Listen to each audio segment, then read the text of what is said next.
वो एक ऐसा डरावना सपना है जो सदियों से हमारा पीछा नहीं छोड़ रहा। इंसानों के झुंड खून के प्यासे शैतान बन गए और सभ्यताएं खत्म हो गई। क्या वो सपना सच भी हो सकता है?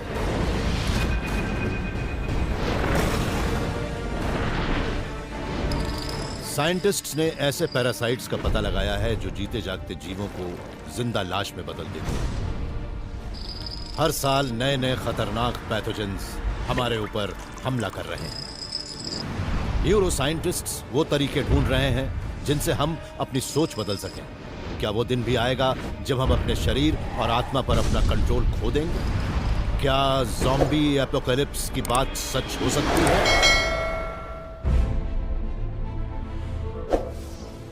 स्पेस, टाइम और खुद जीवन। जानिए ब्रह्मांड के रहस्यों को through the worm hole.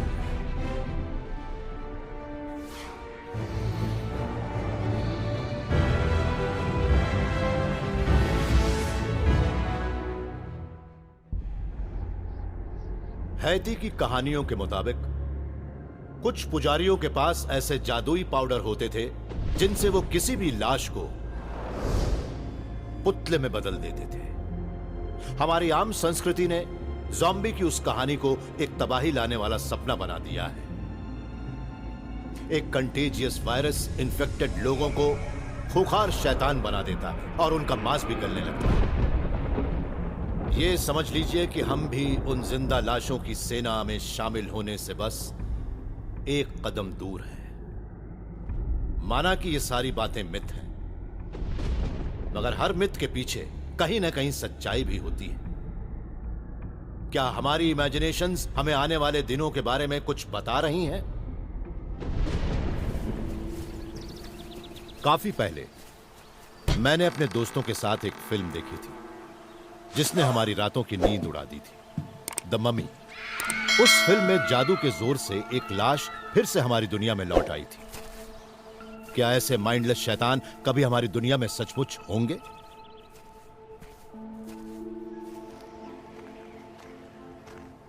David huge एक एंटोमोलॉजिस्ट हैं। ये काफी लंबे समय से उस साइंस की डार्क साइड से जुड़े हुए हैं। जब मैं काफी छोटा था तब फंगस से मेरा बड़ा ही करीबी रिश्ता था। पहले तो हमें पता ही नहीं था कि वो क्या है, मगर वक्त के साथ वो फंगस बढ़ी और कुछ ही महीनों के बाद मेरी खोपड़ी पर से आधे बाल गायब हो गए। डेविड तो बच गए, मगर वो फंगस कुदरत की सबसे खतरनाक जीव नहीं थी। कुछ फंगस तो ऐसी होती हैं जो अपने होस्ट के शरीर को गला देती हैं और उसके दिमाग पर कब्जा कर लेती हैं।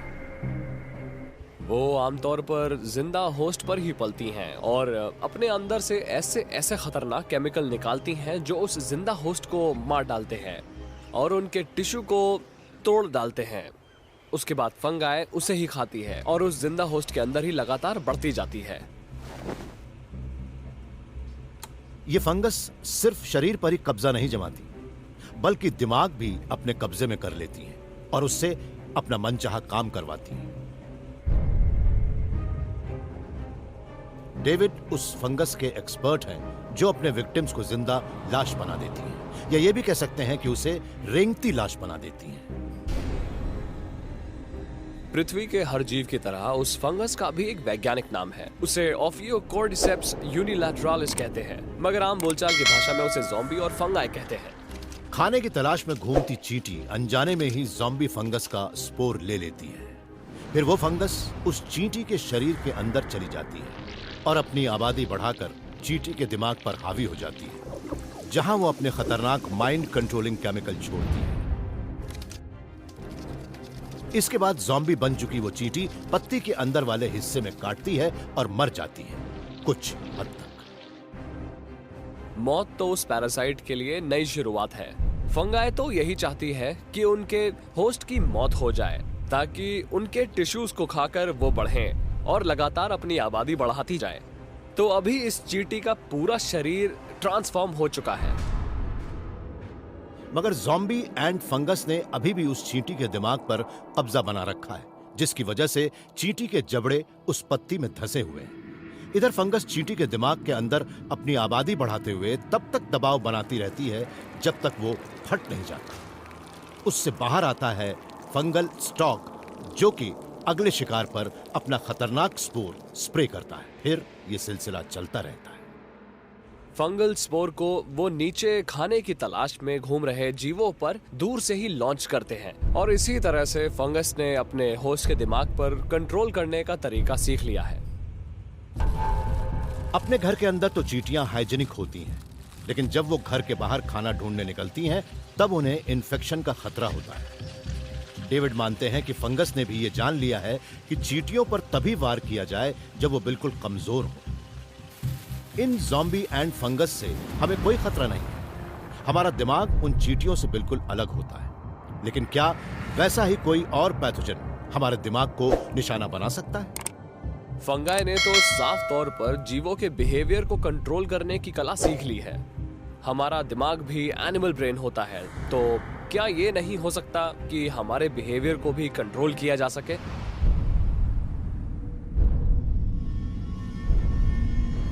अगर किसी माइंड इंसुलेटिंग पैथोजन ने कभी इंसान पर हमला किया, तो वो शायद हमारे सबसे करीबी जेनेटिक रिश्तेदारों से ही आएगा।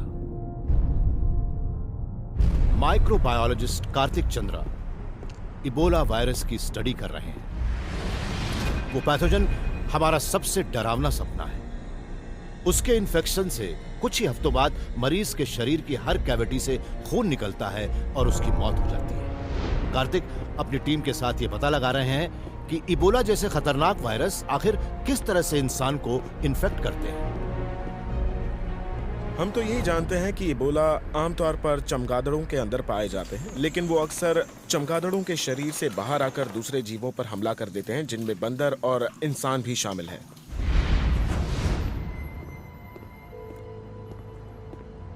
कार्तिक अब ये पता लगा रहे हैं कि इबोला चमगादड़ों के शरीर से हमारे शरीर में कैसे पहुंचा। उनका मानना है कि वो भी शायद एक माइक्रोस्कोपिक बदमाश ही है। इंसान का शरीर एक बिल्डिंग की तरह है जिसमें हम अलग अलग कमरे हैं। वायरस भी शरीर के अंदर घुसपैठ करके उसे इन्फेक्ट करता है। अब आप शायद मुझसे ये पूछे कि स्टोरेज फैसिलिटी के इस छोटे से कमरे में ताला क्यों लगा हुआ है। जवाब सीधा सा है कि कोई इसके अंदर घुस सकता है, मगर इस ताले की वजह से सिर्फ वही अंदर जा पाएगा जिसे जाना चाहिए। हमारे सेल्स भी ऐसे होते हैं, उन्हें चीजों को अंदर ले जाना पड़ता है। हमारे सेल्स ही चीजों को एक्सपोर्ट करते हैं और वायरसेस ने वो तरीके सीख लिए हैं जिनसे वो इन रास्तों से अंदर जा सकें।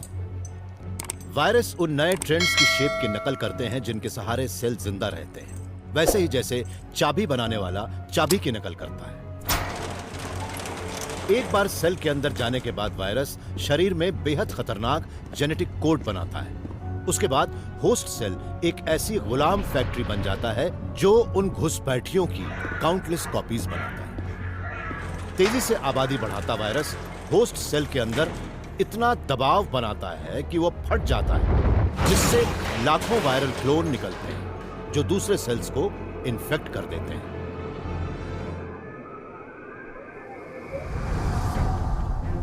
एक वायरस किसी जीव से इंसान के शरीर में उस बायोलॉजिकल मशीनरी के जरिए ही पहुंच सकता है जो जीव और इंसान दोनों के सेल में होती है। आपने अक्सर देखा होगा कि ये वायरस या दूसरे पैरासाइट्स कॉमन सेलुलर मैकेनिज्म्स को खत्म कर देते हैं, और इबोला ने भी यही किया है। कार्तिक ने एक बड़ी अनूठी खोज की है और पता लगाया है कि इबोला वायरस NPC1 नाम के एक प्रोटीन के जरिए सेल्स को इन्फेक्ट करता है। NPC1 चमगादड़ और इंसान दोनों के सेल्स में पाया जाता है। चमगादड़ और इंसान भले ही देखने में बिल्कुल अलग नजर आते हो, मगर उनके सेल्स एक जैसी ही मॉलिक्यूलर मशीनरी का इस्तेमाल करते हैं। चमगादड़ को इन्फेक्ट करने वाले ज्यादातर वायरस इंसान के शरीर में भी आ सकते हैं। इसके लिए वायरस को बस वो कॉमन चीज ढूंढनी पड़ती है। मेरे ख्याल से ये बात प्रोबेबिलिटी की है, यानी आप किसी दूसरे जीव से जितने मिलते जुलते होंगे, आपको भी वायरस का उतना ही खतरा होगा। एक वायरस जो इंसान को एक खतरनाक अनकॉन्शियस शैतान बना देता है, वो पहले से मौजूद है। रेबीज। जो लोग रेबीज का शिकार होते हैं वो अक्सर एक ऐसे दौर से गुजरते हैं जब वो बड़े ही वायलेंट हो जाते हैं और उनके मुंह से झाग निकलता है। वायरस के लिए तो ये वो बदलाव है जिससे वो एक इन्फेक्टेड होस्ट से बड़ी आसानी से एक अच्छे भले होस्ट तक पहुंच जाता है। रेबीज इन्फेक्शन इतनी आसानी से एक से दूसरे इंसान में नहीं फैलता, लेकिन अगर रेबीज के वायरस में इन्फ्लुएंजा के वायरस वाली खूबियां आ जाएं, तो वो बहुत तेजी से फैलने लगता है।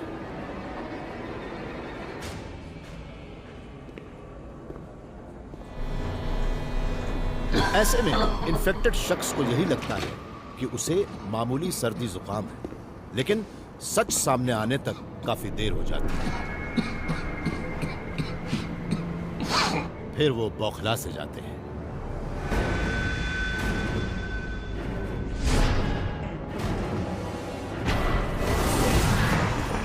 वो वॉयलेंट हो जाते हैं और बिना किसी चेतावनी के हमला भी कर देते हैं।